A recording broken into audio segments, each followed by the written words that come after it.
नमस्कार, आपके साथ मैं हूं सपना मदेशी और आप देख रहे हैं जगत न्यूज 24। तो आइए शुरुआत करते हैं कुछ खास खबरों से। गुजरात राजकोट जिले के उपलेटा शहर में मानसून से पहले होने वाले प्री मानसून काम अभी तक पूरे नहीं होने से स्थानीय लोगों में काफी गुस्सा है। स्थानीय लोगों का आरोप है कि सीवर नाल और बारिश के पानी की निकासी के सिस्टम की समय पर सफाई नहीं होती, जिससे आने वाले मानसून में शहर में वाटर बम जैसी स्थिति हो सकती है। दूसरी ओर कांग्रेस ने भी बीजेपी शासित नगर पालिका पर गंभीर आरोप लगाए। हालांकि नगर पालिका की मुख्य अधिकारी का कहना है कि काम का टेंडर हो चुका है और जल्द ही काम शुरू हो जाएगा। उपलेटा शहर में मानसून का मौसम आ रहा है, लेकिन शहर के कई इलाकों में प्री मानसून का काम अभी भी अधूरा है। स्थानीय लोगों के अनुसार सीवर और बारिश के पानी की निकासी के चैनलों की ठीक से सफाई नहीं हुई, जिससे नॉर्मल बारिश में भी वाटर लॉगिंग हो सकती है। स्थानीय लोगों का कहना है कि हर साल मानसून से पहले नगरपालिका नालियों और पानी निकासी सिस्टम की सफाई करती है, लेकिन इस साल कोई असरदार काम नहीं दिखा, जिससे लोग परेशान और गुस्से में हैं। इस मामले में कांग्रेस ने भी बीजेपी शासित नगरपालिका पर आरोप लगाए। कांग्रेस नेताओं का कहना है कि जो काम मानसून से पहले पूरे हो जाने चाहिए वे अभी तक शुरू भी नहीं हुए, जिससे शहर के लोगों को बारिश के मौसम में मुश्किलों का सामना करना पड़ सकता है।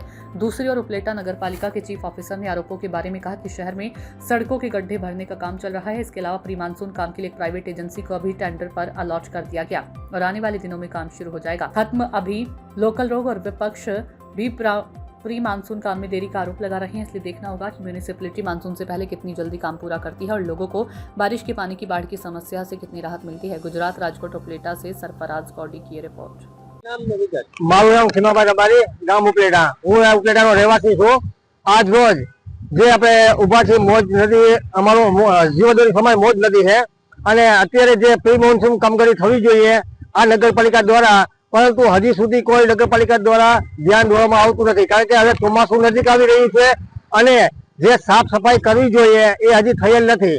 કારણ કે આ જે મોજ નદી છે એ અત્યારે પ્રદૂષિત થઈ ગઈ છે। એની અંદર કચરાના ઢગલા પડ્યા છે।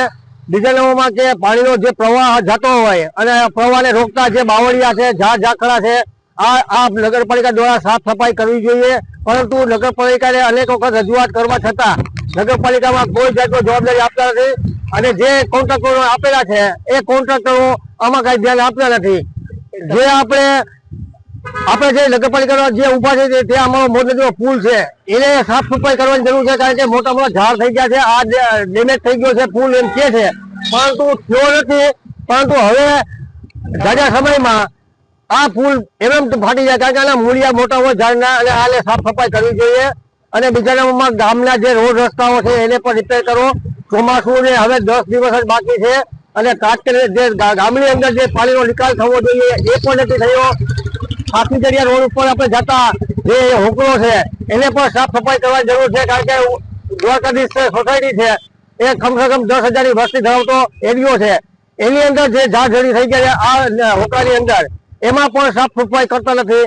તો હવે ચોમાસું નજીક આવી રહ્યું છે અને અમારી દરખાસ્ત એ છે કે અમારા પુલ, અમારા ગટરું અને અમારી ગામની સેવા જે થવી એ કરો અને અથવા જે અમારી મોજ નદી છે એને તાત્કાલિક ધોરણે બાવળિયા છે એને સાફ સફાઈ કરે અને જે કચરાના ઢગલા પડ્યા એને દૂર કરે। બસ આવી જ અમારી માંગણી છે।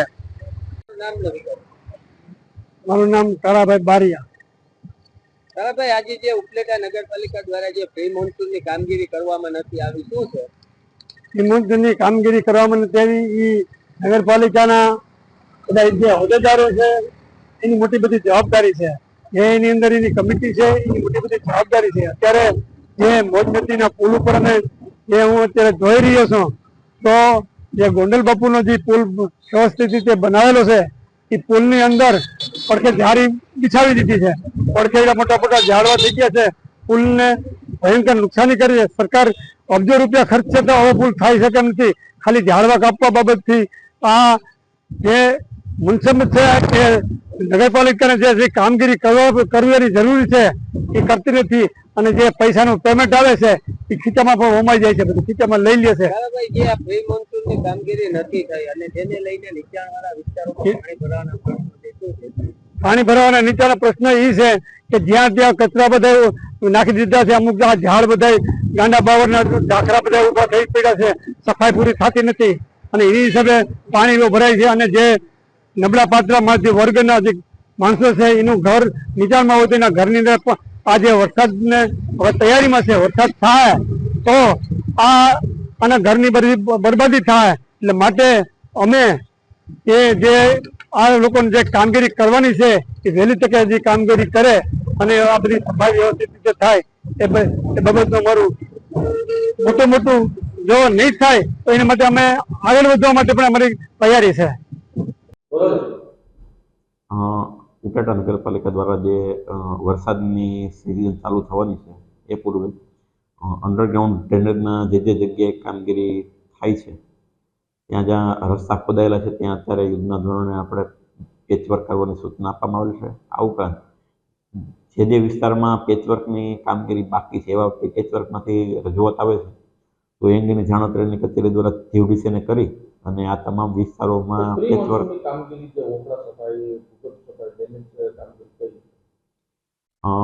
પ્રી મોન્સૂનની કામગીરી માટે એજન્સીના આજરોજ વર્ક ઓર્ડર આપવામાં આવશે.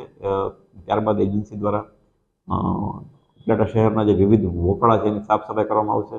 આ ઉપરાંત સ્ટ્રોમ વોટર ડ્રેનેજમાં જ્યાં જ્યાં કચરો હશે ભરાયેલો ત્યાં પણ એને સાફ કરવાની કામગીરી કરવામાં આવે છે. કોંગ્રેસ એવો આક્ષેપ કરી રહી છે કે ટેન્ડર અપાઈ ગયું છે અને ઊંચા ભાવે ટેન્ડર આપી દેવામાં આવ્યું છે. શું કહેશો એમાં ભ્રષ્ટાચાર? ના, એવું છે નહીં. ટેન્ડર જે છે નિયમો અનુસારની પ્રક્રિયા પૂર્ણ કરી અને ત્યારબાદ એજન્સીને વર્ક ઓર્ડર આપવામાં આવેલ છે. આજે ટેન્ડર ભરવામાં આવ્યું ઓનલાઈન પ્રક્રિયાથી, એમાં કેટલીક એજન્સીઓએ ભાગ લીધો હતો. પ્રથમ પ્રયત્નમાં એક એજન્સી આવેલી હતી એટલે બીજો પ્રયત્ન કરવામાં આવેલો હતો. બીજા પ્રયત્નમાં 2 એજન્સીઓ આવેલી હતી. એમાંથી એક એજન્સી છે ડિસ્ક્વોલિફાય થયેલી હતી, એક એજન્સીનો ભાવ મંજૂર કરવામાં આવેલો હતો. કેટલા સમયમાં કામગીરી શરૂ કરવામાં આવશે અને પૂર્ણ કરવામાં આવશે? આજરોજથી જ લગભગ કામગીરી સ્ટાર્ટ થઈ જશે અને 1 વીકની અંદર કામગીરી પૂર્ણ કરવા માટે કોન્ટ્રાક્ટર્સને સૂચના આપવામાં આવશે. કૃષ્ણકાંત ચોટાઈ, રાજકોટ જિલ્લા કોંગ્રેસ ઉપપ્રમુખ. ઉપલેટામાં હાલમાં વરસાદી વાતાવરણ ધીમે ધીમે જામતું જાય છે ત્યારે જે વરસાદી પહેલાં પ્રી મોન્સૂનની કામગીરી કરવાની હોય છે એ કામગીરી બિલકુલ નગરપાલિકા દ્વારા કરવામાં આવેલ નથી. ફક્ત કાગળ ઉપર જ આ કામગીરી દેખાઈ રહી છે. ગ્રાન્ટો પણ આવી ગઈ છે. પ્રી મોન્સૂનની જે દર વર્ષે ગ્રાન્ટો આવે છે એ ગ્રાન્ટો પણ આવી ગઈ છે. એટલું જ નહીં પણ જે ટેબલ વર્ક કરી અને આ ગ્રાન્ટને ભ્રષ્ટાચારના રૂપમાં પોતાના ખીચામાં કઈ રીતે આવી જાય એ માટેના પ્લાનિંગ થઈ રહ્યા છે.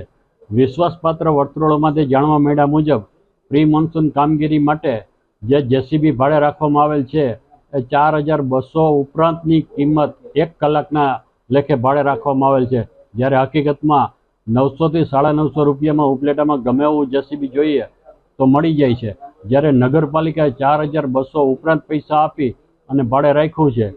આ તો 3000 રૂપિયા તો ખાલી ભાડામાં જ ફેરફાર છે. બાકી ખોટા કલાકો ચડાવી અને આખી નગરપાલિકાની જે ગ્રાન્ટ છે એ ચાઉં કરી જવાના પ્રયત્નો કરે છે. એની સામે પગલાં લેવા હોવા જોઈએ. ઉપલેટાની આજુબાજુથી 3 નદીઓ પસાર થાય છે. એને કારણે વોકળા અને બીજી નાના વોકળા ઉપલેટામાં વધારે પ્રમાણમાં છે અને આ વોકળામાં અસંખ્ય ગંદકી છે અને એમાં કચરો છે. એને તાત્કાલિક સાફ કરવી જરૂરી છે પણ नगरपालिका આ बाबते कोई ध्यान देती नहीं।